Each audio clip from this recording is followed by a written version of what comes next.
বৈঠকের সবশেষ খবর জানাতে এই মুহূর্তে সচিবালয়ে আছেন রিপোর্টার প্রসূন আশিস। সরাসরি যাচ্ছি তার কাছে।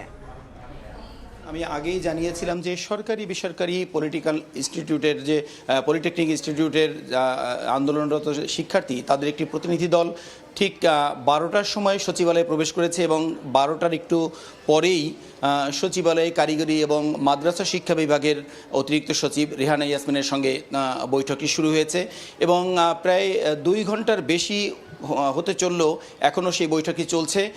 আমরা একটু যদি জানিয়ে রাখি যে 6 দফা দাবিতে তারা যে আন্দোলনটি করছিল সেই আন্দোলনের প্রেক্ষিতে তাদের সেই দাবির প্রেক্ষিতে এই আলোচনাটি চলছে। আমি যদি একটু বলি যে তাদের মূল দাবিগুলোর মধ্যে রয়েছে যে সব বিভাগীয় শহরগুলোতে কারিগরি বিশ্ববিদ্যালয় স্থাপন এবং সারা দেশের কারিগরি যে পদগুলো রয়েছে সেই পদে এই খাতেরই অর্থাৎ কারিগরি থেকে পাশ করে যারা বের হবে ঠিক তাদের থেকেই নিয়োগ দেওয়ার একটি দাবি রয়েছে। এরকম 6টি প্রধান দাবিতে মূলত তারা আন্দোলন করছিল। গতকাল বুধবার রাজধানীর তেজগাঁওয়ে 7 রাস্তার মোড় অবরোধ করে তারা দিনভর আন্দোলন করেছে এবং একটি দুর্বিষহ অবস্থা তৈরি হয়েছিল যারা চলাচল করেছে রাস্তায় তাদের জন্য। এবং এই দাবির প্রেক্ষিতে কিন্তু সংহতি জানিয়ে সারা দেশে আন্দোলন করেছে এবং সড়ক এবং রেলপথ অবরোধ করেছে বিভিন্ন ইনস্টিটিউটের শিক্ষার্থীরা।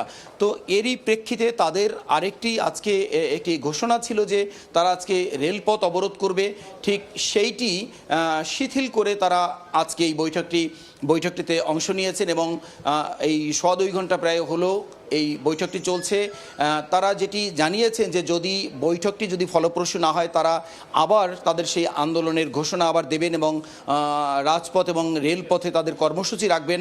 তো আমরা বৈঠকটি শেষ হলেই মূলত জানতে পারবো যে রেহানা ইয়াসমিন যিনি অতিরিক্ত সচিব মাদ্রাসা শিক্ষা বিভাগের তার সঙ্গে কি আলোচনা হলো এবং তারপরেই তিনি ব্রিফ করে আমাদের জানাবেন যে মূলত শিক্ষার্থীদের সঙ্গেও কি আলোচনা হলো।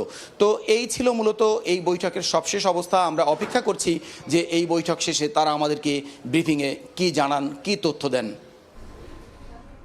সরাসরি ছিলাম সচিবালয়ে।